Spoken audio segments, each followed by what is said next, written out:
posterior a una fecha que va a ser histórica dentro de la historia de Chile. Quizá ayer, antes de mediodía, mucha gente estaba tremendamente preocupada, digamos, y estábamos al borde de que la tetera estallara, digamos, y se reventara por todos lados. De repente apareció un ministro que había sido presidente de la Corte, digamos, del Tribunal Constitucional, diciendo unas declaraciones, y al rato el Tribunal Constitucional hizo que los requerimientos del presidente de la República frente al proyecto de ley, a la ley que debía promulgarse, quedaran en nada y que la ley debía promulgarse. A las 5 de la tarde el presidente dijo que le iba a promulgar y que desde la próxima semana debería estar todo caminando para este retiro. En este contexto estamos grabando un día miércoles, para mí es un gusto conversar con diferentes personas, hombres y mujeres de diferentes pensamientos, para poder analizar este tema, la pandemia y el tema económico. Para mí es un gusto ir presentando primero a las mujeres. Paz Anastasiadi, ¿cómo está usted? Hola Rodrigo, ¿cómo están? Muchos saludos también, Sergio, senador, Andrea, muchos saludos. Saludamos a Andrea Molina. ¿Cómo está, Andrea? Muy bien, muy contenta de estar aquí nuevamente contigo, con Paz, con Sergio, con todos los invitados, el senador también, por supuesto. Feliz. Saludamos al senador Juan José Latorre. ¿Cómo le va, senador? Ignacio, gracias Rodrigo. Muy bien, un gusto compartir con ustedes. Y saludamos al Seremi de Hacienda, don Sergio Cabezas. ¿Cómo le va, Seremi? Muy bien, muchas gracias Rodrigo, y saludo obviamente a Andrea, Paz, al senador Latorre, y muchas gracias por la invitación. Si las cosas se dieran como quieren, como deberían querer, lo que está en el próximo panel debería ser señorita o señora, ya no tengo claro, Anastasiadi, constituyente, señorita o señora Molina, alcaldesa, porque ellas son candidatas también. Hoy día quiero que conversemos sobre este tema que está pasando, lo que ha pasado, la pandemia y la forma como se está desenredando este tema del tercer retiro. Quiero partir con usted, Paz Anastasiadi. Bueno, respecto a esta pandemia, yo creo que hemos visto lo de ayer ha significado un duro traspié para el gobierno, pero sin duda lo que significa una victoria para la ciudadanía, para nuestra población. La verdad que hay una necesidad, quienes estamos yendo a terreno, sabemos toda la problemática que ha afectado a los hogares. Y la crisis enfrenta finalmente sin focalización. Y normalmente todas las actuaciones que ha tenido el gobierno en orden a generar beneficios ha sido precisamente otorgar focalización. El criterio de universalidad es lo único que se ha entregado a través del primero, segundo y hoy día el futuro tercer retiro de los 10% de los fondos. A mí me tocó participar en los dos primeros. Fui un poquito antes hablando del tema de seguridad social y justamente venía a romper este dogma. En Chile no tenemos seguridad social, lamentablemente, y eso ha implicado que tenemos una población que no recibe ni siquiera lo que recibía de sueldo mínimo al momento de jubilarse. Y esa problemática, por supuesto, que afecta, y hoy día lo que teníamos era una discusión que la verdad a nivel constitucional, de acuerdo a la constitución vigente, no lo entendí respecto del primer fallo que hubo por el segundo retiro, y hoy día por lo menos desde el Tribunal Constitucional volvimos al orden constitucional entendiendo que era inadmisible un proyecto... Paz, te quiero interrumpir. Hoy día sale una columna de Carlos Peña en el Mercurio de Santiago que dice todo lo contrario a lo que tú dices. Dice de que en realidad las mismas normas que se da a la sociedad para poder regular el funcionamiento de los poderes son pasados por encima, es decir, y en el fondo queda la discusión para qué el Tribunal Constitucional. Porque en el fondo, aquí lo que ha sucedido es como un resquicio legal por el cual con los 2/3, juntando una mayor cantidad de diputados, se modificó la Constitución y se presentó este proyecto, pero la iniciativa, según la iniciativa en materia de previsión, le corresponde al presidente, por un lado, y por otro lado, ese tema de las rentas vitalicias, que es una expropiación de los fondos. Yo quisiera que te refieras a eso. Miren, la interpretación del poder constituyente derivado, que es lo que tiene el Congreso Nacional y el presidente de la República no dice relación con un poder legislativo. Cuando actúa el Congreso Nacional para reformar una constitución, no actúa como poder legislativo, no actúa en su calidad de legislador, actúa en su calidad de poder constituyente derivado.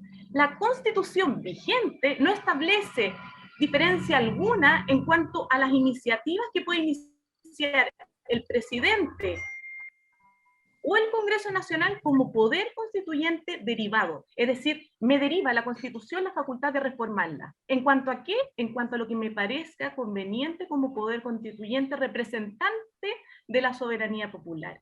Y eso es lo que finalmente ha primado, además juntamente con un proyecto que tenía una diferencia importante, que era hacerse cargo de aquellos que estaban hasta el primer fallo señalando que era inviable generar una modificación.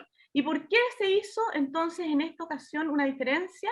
Porque se agregó un texto primero al de artículo transitorio que dice, sin perjuicio de las facultades que, ok, ustedes dicen que no tiene el Congreso Nacional y que solo lo tiene el presidente, sin perjuicio de ello, en esta ocasión se va a legislar en esta materia. Okay. Y en cuanto al tercer retiro.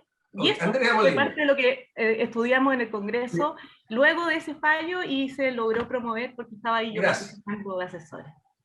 Bueno, mira, la verdad es que yo creo que más allá del fallo en sí mismo, creo que es algo que no habíamos visto nunca. El Tribunal Constitucional ni siquiera lo cogió para poder analizarlo en su mérito. Podían haber dicho lo que quisieran a partir de ello, pero ya al no acogerlo me parece insólito, impresionante, es algo que no habíamos visto jamás, y donde hoy día vemos al Tribunal Constitucional en definitiva tomando decisiones más bien políticas, más que en términos de estructuras legales y de mantener una línea o no. Más allá del revés del presidente Piñera, que venía tarde y que venía con una propuesta que debería haber hecho hace mucho tiempo atrás, fuera de los contenidos, ¿no es cierto? Porque lo de los 200.000 pesos para aquellos que ya no tenían recursos, bueno, bienvenido sea. Lo de las rentas vitalicias era un tema, y ni hablar del 1%, ¿no es cierto?, que les pegaba a los emprendedores. Sobre todo yo me refiero específicamente a aquellos que estaban dentro de estos 500.000 que están dentro de ICOM, que no eran sujetos a crédito de ningún tipo. Entonces, si ya tenían una cantidad de deudas gigantescas, no han pagado el IVA, no han pagado cotizaciones, patentes, etcétera, ¿de dónde iban a sacar ese 1%? Entonces, bueno, la verdad es que estamos ante una situación delicada, volvemos a estar en una situación delicada, pero yo creo que menos delicada que la que estábamos viviendo hace 2 días atrás, Rodrigo, y ustedes también estarán de acuerdo conmigo, más allá de que nos guste o no nos guste lo que haya hecho el Tribunal Constitucional. Ok, senador Latorre. Sí, Rodrigo, mira, tú ponías como tema la pandemia, ¿no? Y acaba de salir un estudio para el Gran Santiago, pero también es aplicable, yo diría, a las grandes metrópolis o a las grandes ciudades de nuestro país, también aplica a la región de Valparaíso, habrá que desmenuzar los datos, pero en el fondo hay una correlación entre más muertes y la profundidad de la crisis, de la enfermedad, digamos, asociada al nivel socioeconómico. Es decir, acá la pandemia nos demuestra algo que los especialistas en salud pública a nivel internacional vienen planteando hace tiempo sobre los determinantes sociales de la salud. Es decir, esto en simple, la pandemia no afecta a todos de la misma manera. Si bien el virus se distribuye y no discrimina entre clases sociales, nos podemos contagiar todos si no nos cuidamos y estamos expuestos, pero la gente más vulnerable, con un nivel socioeconómico más bajo, que vive con mayor hacinamiento, que está expuesta a una serie de determinantes sociales, laborales, que tiene que salir obligada a buscar el sustento en el día a día, la gente que vive de la economía informal, etcétera, tiene más probabilidades de morir y su enfermedad va a impactar más gravemente en ellos, en sus familias, en sus comunidades, ¿no? Eso, si generamos un consenso sobre ese diagnóstico, bueno, las respuestas entonces tienen que ser distintas a las que han sido hoy día, desde el punto de vista de la protección social, desde el punto de vista de la efectividad de las cuarentenas. Recién ayer salió San Antonio, ¿no?, a fase 2. Más allá de los cuestionamientos que el mismo Colegio Médico hace de este desconfinamiento apresurado, sin cumplir los indicadores, uno dice, San Antonio estuvo más de 50 días en cuarentena, más de 50 días, pero la movilidad desde el día 1 era alta. Pero era alta, ¿por qué? Porque la gente es irresponsable, porque la gente no se quiere cuidar, o porque la gente tiene que salir a buscar su sustento y porque no ha llegado, el gobierno llegó tarde con las ayudas sociales, la protección social para que esas cuarentenas sean efectivas. Entonces, quería poner eso como introducción, digamos, sobre el tercer retiro. Finalmente son medidas de emergencia en un momento excepcional. Y creo yo son medidas complementarias a las políticas públicas que el gobierno ha ido de a poco incrementando, pero muy de a poco, y muy en el fondo se ha tenido que sacar como a la fuerza, digamos, una serie de políticas sociales como el IFE, el bono clase media, etcétera, que vienen con letra chica, que llegan tarde, que dejan gente afuera, y por lo tanto son complementarias. La gente dice, mira, si me dan la posibilidad de retirar un porcentaje del fondo de pensiones versus el bono o el IFE, no hay por dónde perderse, digamos, ¿no? O si las dos sobre la mesa, las retiro igual, digamos, ¿no? Sí. ¿Y por qué no retirarlo todo también? Sergio Cabeza. A ver, yo quisiera, para poder enmarcar esto, colocar 3 puntos claros. ¿Cómo entramos a la pandemia? Si uno revisa eso, ya nosotros cuando asumimos como gobierno en marzo de 2018, en nuestra región Valparaíso teníamos un 7,4% de desempleo. A octubre de 2019, cuando se produce el estallido social, un 6,6%. Pero a marzo del año 2020, cuando se inicia la pandemia, ya teníamos un desempleo de 10,7%, y a la fecha estamos oscilando entre el 10,4 al 10,6 los últimos meses. Si uno revisa esto, evidentemente el estallido social con sus demandas, las cuales son atendibles, tuvo un efecto violentista muy fuerte, donde el desempleo de la región produjo un alza. O sea, la pandemia ha tenido menos efecto en términos concretos en el desempleo en la región Valparaíso con respecto al estallido social, con toda la violencia que tuvo asociada. Por un lado eso. Segundo, yo me quedo con 2 declaraciones que escuché hoy día y que he visto hoy día respecto al tercer retiro y el fallo del Tribunal Constitucional. El ex senador Felipe Arboe, hoy en día candidato constituyente por el Ñuble, declaró que esto era un fallo político. Lo mismo Jorge Correa Sutil hoy día Así en un es. matinal en la mañana. Entonces, estamos en una situación compleja porque por primera vez, en forma inédita, el Tribunal Constitucional no acogió una solicitud por parte del presidente de la República y emitió un fallo político sin entrar en el fondo del tema. Y tercer punto, cuando se habla de este tercer retiro, que la ayuda va a ir directamente a la gente, es evidente que no se está diciendo la verdad en su totalidad. ¿Por qué? Porque ya 3 millones de personas, las de menos recursos, las que tenían menos ahorro en sus cuentas individuales, ya retiraron toda esta. Y este tercer retiro va a favorecer a las personas de mayores recursos. Eso se lo dijo el presidente del Banco Central al Senado.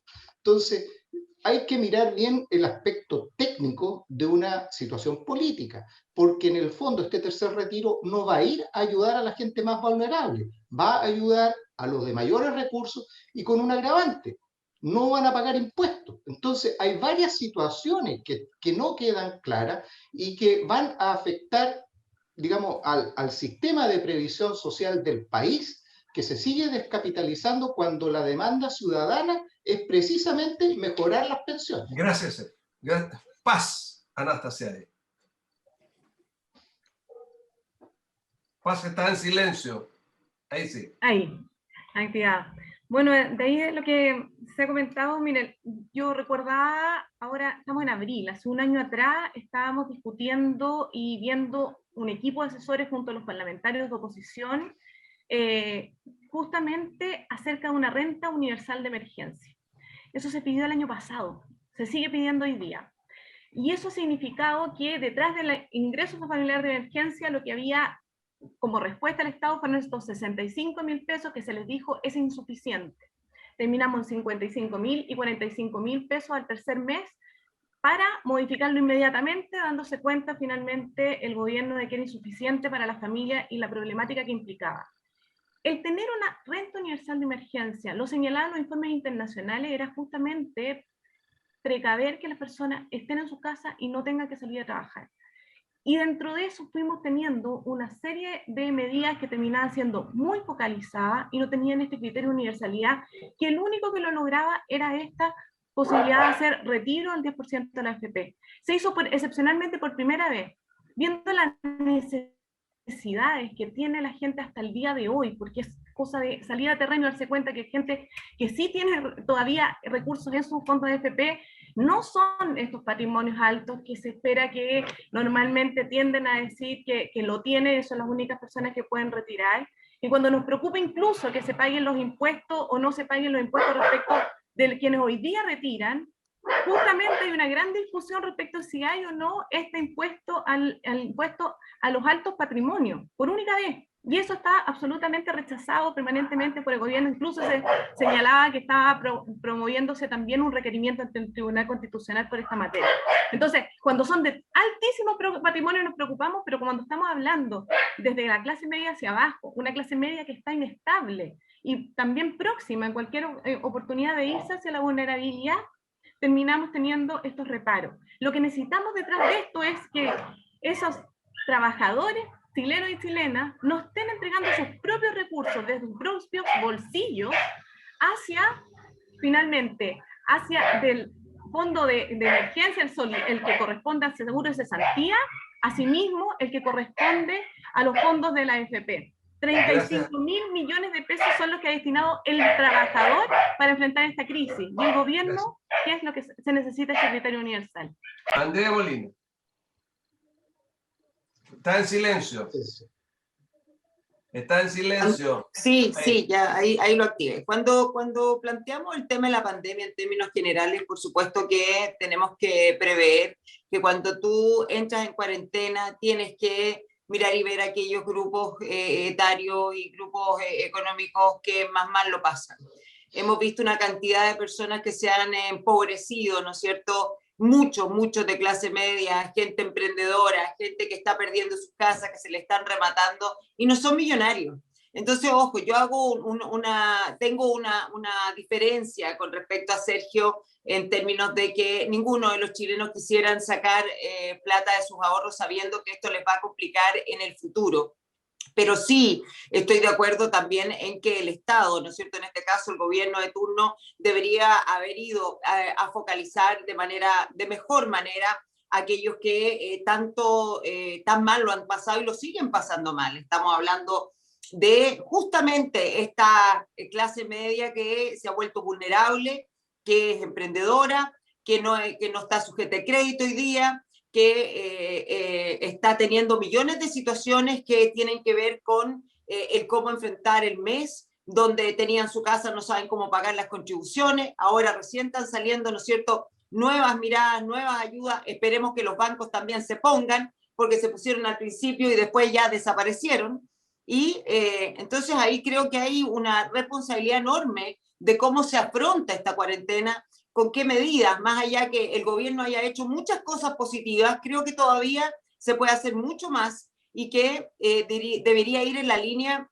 de poder entregar estos recursos a quienes hoy día lo necesitan. Por ejemplo, los municipios están dejando de tener ingresos por patentes. ¿Por qué no se analiza a todas esas empresas desde el estallido social versus lo que ha pasado ahora en cuarentena, que no han podido generar ingresos justamente por lo que ya expusimos y poder entregar desde el Estado esos recursos, que no solamente ayudaría a ese emprendedor, sino que también ayudaría a los municipios a poder dirigir esas platas frescas para poder generar los programas que tanto necesitan nuestros vecinos? Entonces ahí hay temas que por supuesto están dando vuelta y esperemos que en estas semanas veamos más anuncios que vayan en esa dirección, subsidios directos, que realmente puedan ayudar a que la gente se ponga de pie y sobre todo aquel que genera trabajo, aquel que hoy día está quebrando, aquel que hoy día no está llegando a final de mes y aquel que en definitiva está despidiendo a su gente porque no tiene cómo seguir adelante. Yo creo que ahí hay un tema súper relevante. Senador Latorre.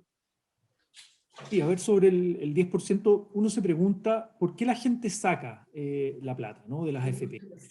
Hay distintos motivos, yo creo que no hay uno solo. Gente saca la plata y hay estudios, ¿no?, que demuestran que han ido a pagar deudas, compran alimentos, mejoran en el equipamiento del hogar, hacen arreglos en la casa. hay gente que cambia el auto, y hay otra gente, que no es menor, es un dato que dio el Banco Central también, que lo tiene guardado en su cuenta corriente, en una cuenta de ahorro, en un fondo, lo que sea, para poder disponerlo en el corto plazo, en el mediano plazo, por distintos motivos, porque no sabe cómo va a venir el futuro, hay incertidumbre, y porque además, y este es un elemento de fondo también, porque la gente no confía en las FP. Las FP es un sistema que está deslegitimado desde el punto de vista social.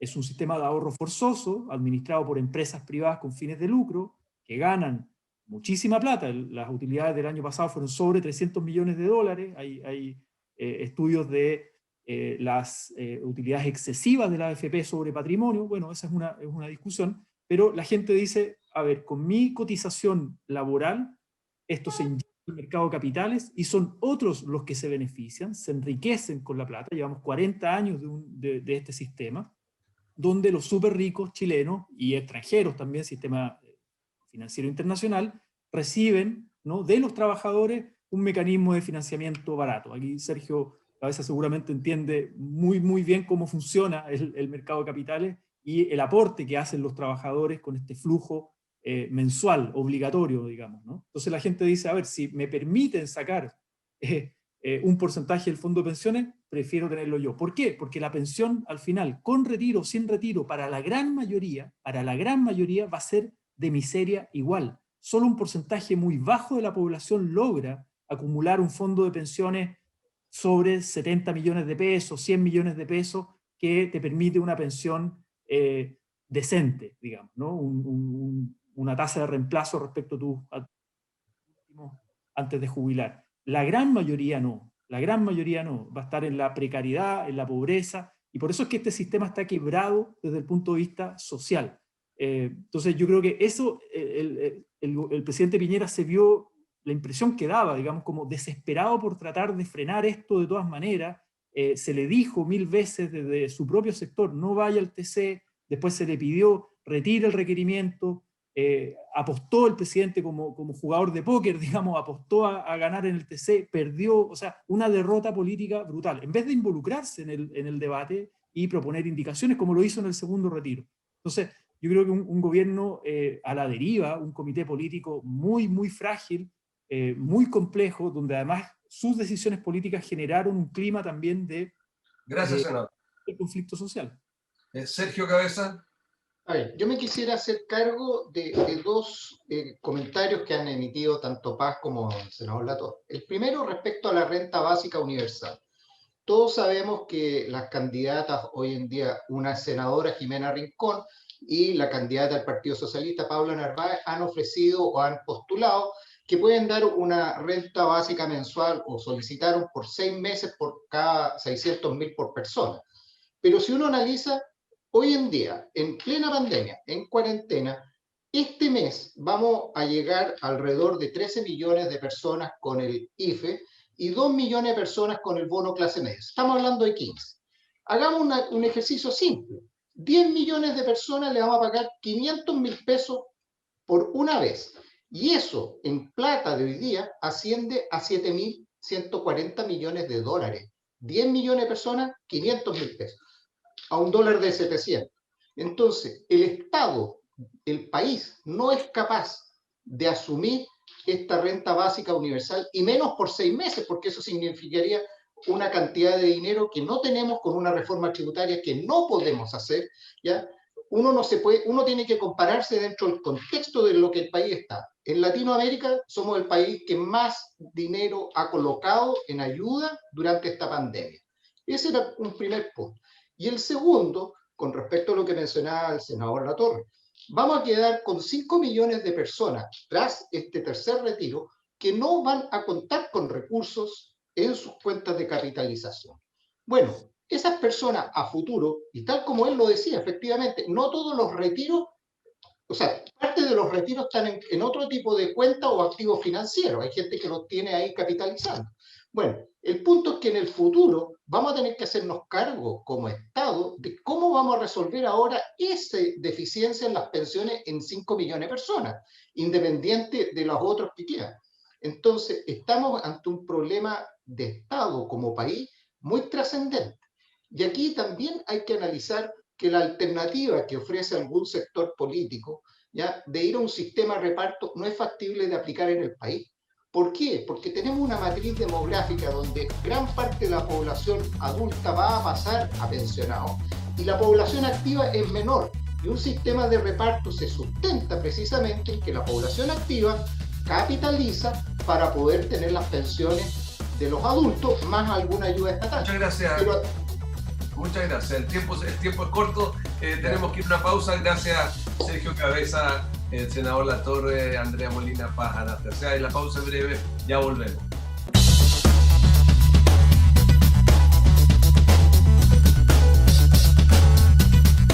Continuamos en la segunda parte de esta cita especial. Hoy estamos hablando de la pandemia y la ley del tercer retiro. Estamos con el Seremi de Hacienda, Sergio Cabeza, con Andrea Molina, con el senador Juan José Latorre y con Paz Anastasia.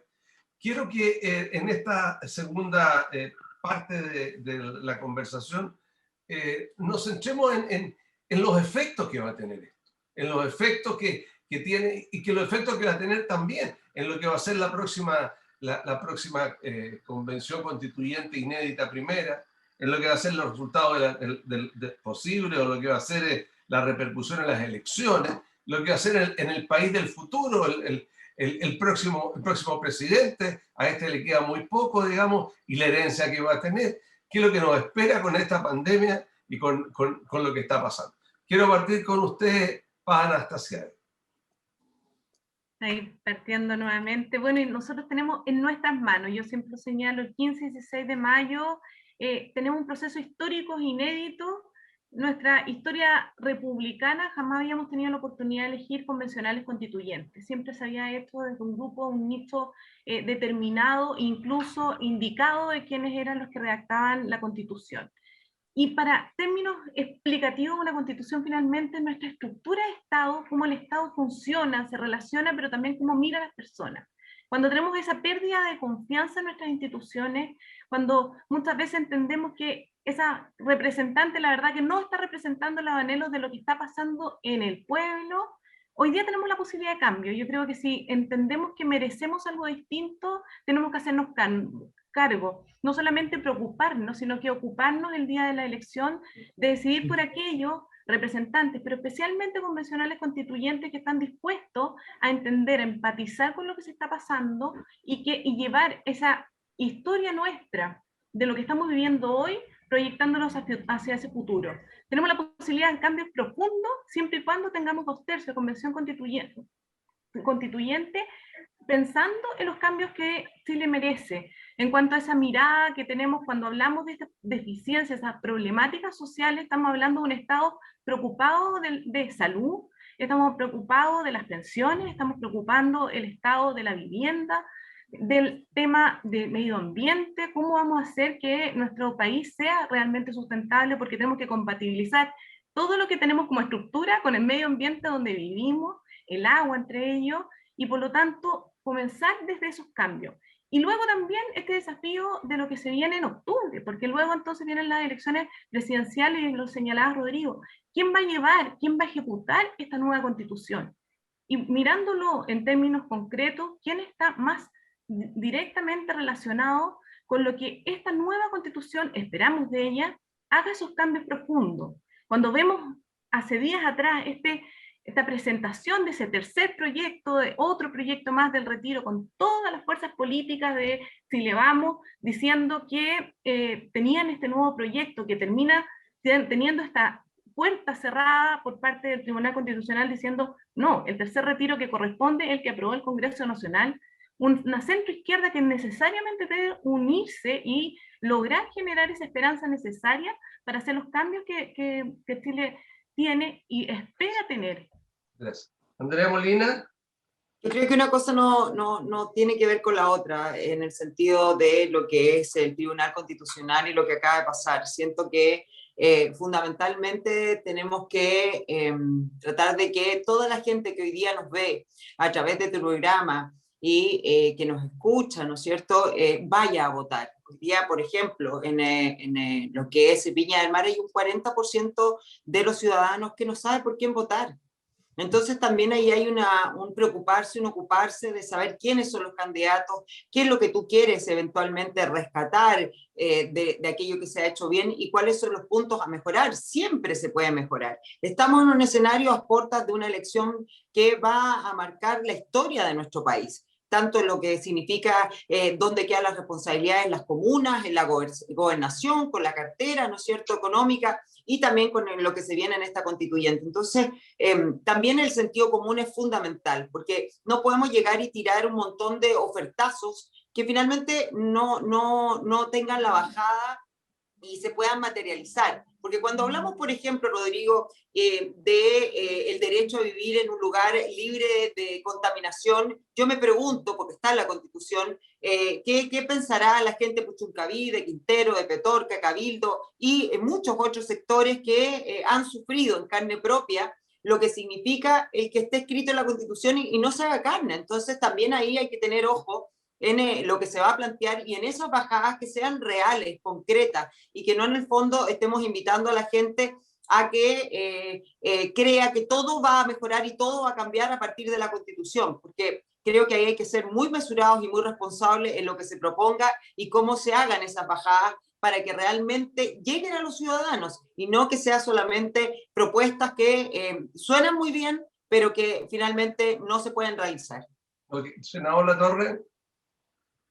Y mira, Rodrigo, yo quería partir con un anuncio que hizo el Mundo Social para ahora, a puertas del 1 de mayo, ¿no? Partió la CUT, pero se sumó la ANEF, después se sumaron los portuarios, los trabajadores del cobre, la coordinadora Noma FP, pobladores, una serie de movimientos, sindicatos que se unen, partieron con la protesta en relación al tercer retiro. Yo creo que ejercieron una presión muy fuerte, pero su demanda no es solo el tercer retiro, sino que es pasar a un sistema que garantice derechos sociales, salarios justos, salarios dignos, protección social, impuesto a los súper ricos. Bueno, hay una serie de demandas que tienen que ver con lo económico, social, con cómo superamos un régimen de la desigualdad, de este neoliberalismo. Y de alguna manera, presidente Piñera y la derecha gobernando, ha generado un clima de ingobernabilidad, ha generado un clima de profundización del conflicto social. Y esa crisis social, institucional en la que nos encontramos, que se viene arrastrando desde el estallido social y yo diría en pandemia se profundizó, tiene que tener un cauce democrático. Y por eso es que las elecciones son tan importantes, porque eso ofrece un camino, no garantiza, pero ofrece un camino democrático de resolución de los conflictos. Yo estoy convencido que la derecha va a sufrir una derrota democrática en las urnas, porque no lo ha hecho bien gobernando, lo ha hecho mal, desde el presidente Piñera y para abajo, digamos, ¿no? Entonces eso, bueno, finalmente es la ciudadanía la que se tiene que expresar. Estamos en pandemia, yo sé que es complejo y la democracia no se debe suspender en pandemia. Ya hemos postergado y hemos cambiado la fecha de las elecciones. Yo creo que el proceso constituyente, que es histórico, no se debe seguir postergando, y ahí están las candidaturas del Frente Amplio, Revolución Democrática, Apruebo Dignidad, están con todo para ofrecer una alternativa a la ciudadanía, pero finalmente es la gente la que decide, y yo hago ese llamado, ¿no? Ir a votar en pandemia no es más riesgoso que hacer otras actividades como ir a comprar, como ir a trabajar, como salir a la calle a buscar el sustento, y es importante participar democráticamente. De todas maneras, no puedo dejar de ponerle una coma a lo que usted dice, pero claro, ustedes lo dicen porque sus votantes están en un rango etario, la mayoría, digamos, de que tienen una visión que no pasa nada con la pandemia, pero los votantes de centro de la democracia cristiana hacia la derecha son generalmente, o la mayoría, de 50 años para arriba, y esa gente a lo mejor no va a ir. O sea, ¿a quién le conviene? Pero los números, senador, los números hoy día son malos, son peores que el plebiscito, 4 veces peor que el plebiscito anterior, y en 2 semanas más y media son las elecciones. Entonces, y el colegio médico dice, no hagamos elecciones. Eso quiero profundizarlo con ustedes después, porque a mí y a la gente nos dice, bueno, ¿cómo va a ser democrático elegir con la gente que tiene miedo? ¿Por qué no esperamos y elegimos todos un nuevo presidente, una nueva cuestión, todos juntos? O sea, todos que tengan que ir y elijamos un nuevo grupo de gente cuando todos podamos ir a votar, ya que en la elección no es. Le dejo esa inquietud, senador. Usted me la responde después. Sergio Cabeza. Yo creo que la pregunta que nos plantea Rodrigo es extremadamente compleja, porque nosotros vamos a tener que enfrentar un periodo donde vamos a tener, por un lado, un gobierno que tiene que gobernar de acuerdo a la constitución vigente, va a haber un periodo donde va a estar una convención constituyente elaborando, por un lado, la constitución hacia el futuro, pero hay tres problemas graves que van a estar en esta situación. El primero es que tenemos que erradicar o declarar que la violencia no puede ser un medio de acción política. Recientemente escuchábamos aquí al senador que nos dice, oye, la derecha no ha gobernado, pero yo nunca he visto a ningún personero de centro izquierda declarar en forma enfática que la violencia no puede continuar en el país como medio de presión política o de acción política. Ayer veíamos en San Antonio cómo se sigue destruyendo una ciudad que para el país es importante, es un puerto donde transita gran parte de nuestro comercio exterior. Por otro lado, tenemos que también comenzar a conversar y a hablar y a definir cómo vamos a salir de esta pandemia en el crecimiento económico que el país requiere. Hay 2 millones a 2.300.000 personas que pasaron de nuevo a la pobreza. Bueno, durante 30 años fuimos capaces de levantar, por así decir, a esta gente de la pobreza e incorporarla a un mejor desarrollo. Ahora tenemos un desafío enorme, que es cómo crecemos como país para contar con los recursos necesarios, para concurrir en las políticas públicas, para ayudar a que esas personas vuelvan al nivel pre-pandemia. Y un tercer factor que va a afectar todo este entorno es el populismo. Tenemos que ser prudentes. Aquí hay un senador, 2 candidatas, pero lo mencionó en algún minuto Andrea, no pueden haber ofertones, porque generan expectativas que si después no somos capaces como país de satisfacer, la frustración es muy grande. Entonces, yo me imagino así, estos engranajes tienen que manejarse de alguna manera prudentemente para poder ir satisfaciendo y saliendo adelante. Tenemos un país que requiere hoy en día más que nunca acuerdos para poder con las distintas ideologías, con los distintos ofertas electorales que van a haber, pero tenemos que centrarnos en una recta media donde vamos a transitar, porque la pandemia evidentemente nos va a dejar muy deteriorados, pero tenemos que cuidar lo que tenemos, la institucionalidad que hemos creado han sido años de tremendos esfuerzos que no podemos tirarlo por la borda. Gracias, Sergio. Paz, Anastasia. Bueno, y yo escuchaba las palabras con un poco de impacto cuando dicen que no hay una condena a la violencia del centro izquierda. Yo me siento de centro izquierda, condeno la violencia, sé que mi sector lo ha también condenado, incluso es más, cuando hablamos de este proceso constituyente, quienes han promovido iniciar la reforma constitucional para llevar a cabo el plebiscito. De hecho, se inició una primera etapa, que fue el proceso constituyente está en marcha. Luego terminó con una firma importantísima para canalizar todo lo que se estaba viviendo, así las demandas sociales, como entendiendo que teníamos un clima muy complicado en el país. Pero yo la voy a interrumpir, pero justamente por eso a usted, la democracia cristiana, todo el sector del centro para la izquierda, los quiere bloquear, quiere que no participen. Hay algunos que dicen que no quieren estar ni siquiera en una primaria con ustedes son el patito feo ahí en ese sector. Pero hay una diferencia. Termino hoy con el punto y lo considero. Y se firma finalmente el acuerdo por la paz y la nueva constitución, que ese es el nombre de este mandato. Y dentro de ello, justamente, me tomo de lo que señala Rodrigo, hay un sector que no firmó el acuerdo por la paz y la nueva constitución.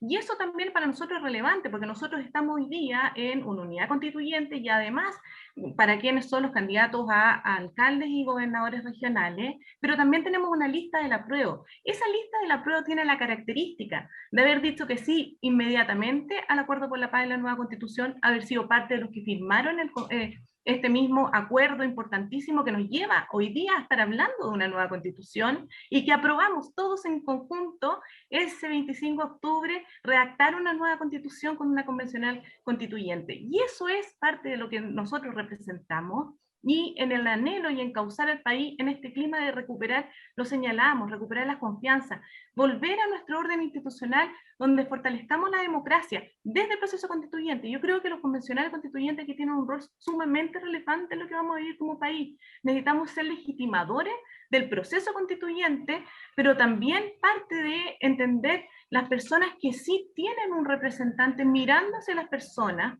hacia la comunidad, donde se proyecte de esa manera. Y por eso es tan importante quién es el que va a representar en ese momento en este órgano de poder constituyente. Gracias, Paz. Pero además, termino por señalar que acá hoy día, en este proceso que queda, se le ha pedido al presidente además, porque dicen, ¿cómo vamos a salir de esta crisis económica? Bueno, esa pregunta hoy día con el sistema presidencial que tenemos, que espero que cambie, es justamente a través del presidente de la República, quien tendrá que ceder y entender lo que la centroizquierda le está exigiendo desde el Congreso Gracias, Nacional. Paz. Señorita Molina. Mira, yo creo que vuelvo a retomar lo que planteaba, sentido común. Siento que es fundamental tomar esa línea en lo que tú planteabas también y decía Sergio, de poder conversar entre las partes. Creo que la democracia hay que cuidarla. Muchos de aquellos que han vivido y vivieron procesos anteriores no quieren volver atrás. Y por otro lado, tampoco queremos repetir situaciones que se han dado en diferentes lugares. Cosa de mirar el vecindario, mirar Valparaíso y ver en la condición que está, y por ende también decir, ok, ¿qué queremos? ¿Cómo construimos? ¿Cómo reactivamos post-pandemia? Hoy día estamos de rodillas, y estamos de rodillas por diferentes situaciones que tienen que ver específicamente con la pandemia, ¿no es cierto?, desde el estallido social en adelante. No podemos seguir destruyendo aquello que nos ha costado a todos los chilenos. Por ende, el llamado también es a la paz, es a buscar acuerdos, es caminar juntos y es tratar de enfrentar lo que se viene con una mirada de futuro, de presente y de futuro, para poder lograr esa democracia que todos queremos que se respete. Pero ¿cómo la respetamos si salimos a la calle a destruir? ¿De qué forma ustedes instan a que la gente también busque los caminos de la conversación, de los acuerdos? Es cierto, hoy día más que nunca el presidente tiene que abrirse a escuchar, tiene que abrirse a conversar y tiene que, en principio, dar la señal de lo que eso significa. Aquí podemos criticar muchas cosas, no tenemos por qué estar de acuerdo en todo lo que se ha planteado desde el Estado, por cierto que no. Pero también tenemos que hacernos cargo de aquellas cosas que hemos hecho todos en conjunto y que hemos sido parte, ¿no es cierto?, de la historia de nuestro país, y que no se hicieron los cambios en su momento, y que por supuesto hoy día estamos ante una situación clave. ¿Quiénes van a ser nuestros representantes? ¿Quiénes van a escribir esta próxima constitución, que significa los próximos 40, 50 años, que ni siquiera nos van a tocar a nosotros? Obvio, los vamos a vivir, pero les va a tocar más fuertemente, como decía Rodrigo, a nuestros hijos, a nuestros nietos, a las generaciones que se vienen. Entonces, es un tema tremendamente sensible, delicado, y por eso hay que ser tan responsables en los planteamientos que se hacen, como también en el manejo del territorio con respecto a los ciudadanos. Senador Latorre. Retomo la pregunta que hacía Rodrigo. Mira, hay muchos países que han hecho elecciones en pandemia. Hace poquito Perú y Ecuador acá en América Latina, pero también si uno mira Europa, distintas elecciones a nivel local, nacional. Mi impresión es que el proceso constituyente ya no se puede seguir postergando, y yo no estoy en un cálculo electoralista de decir, oye, van a ir a votar solo los jóvenes, que los adultos mayores se queden en la casa. Mi impresión, conversando con distintas personas del territorio, es que en los adultos mayores también hay expectativa en este proceso constituyente, también es histórico para quienes vivieron la dictadura. Perdón, senador, pero las encuestas dicen que el 70 y tantos % de la gente no quiere que se hagan las elecciones ahora. Entonces, no entiendo. Pero eso fue hace 3 semanas atrás, Rodrigo. Sí, y hay encuesta y encuesta. No quiero entrar ahí en la polémica de la encuesta. Veamos los resultados. Normalmente las elecciones de gobiernos locales vota poca gente. Esa es la tendencia en Chile de las últimas elecciones en gobiernos locales, vota poca gente. Pero ahora está el proceso constituyente, que es histórico, que es una elección única en el fondo, ¿no? Y yo creo que para distintas generaciones hay esperanza, hay expectativa. Insisto en el camino democrático.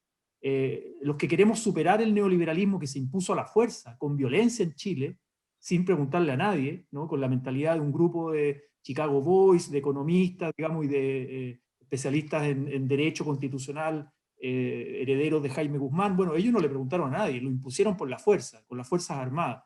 Yo creo en un proceso democrático de deliberación respecto del rol del Estado en el siglo XXI, respecto a los derechos sociales, cómo se financian responsablemente, quienes más tienen, más deben contribuir, cómo cuidamos el medio ambiente, pero de verdad, sin zonas de sacrificio, y eso por la vía democrática. Por lo tanto, lo que se juega acá es muy importante para las próximas décadas, y el llamado es, insisto, si las cuarentenas han sido con la movilidad que han sido en Chile, donde la gente sale a trabajar, a comprar, a hacer trámites, etcétera, ¿por qué no va a ir a votar 15, 16 de mayo con todos los resguardos sanitarios? Ok, ¿usted no sería, no hay ánimo para cambiar la ley de votación y hacerla obligatoria? Yo estoy de acuerdo con el voto obligatorio, como un deber cívico. Yo Ok. también. Sergio Cabeza.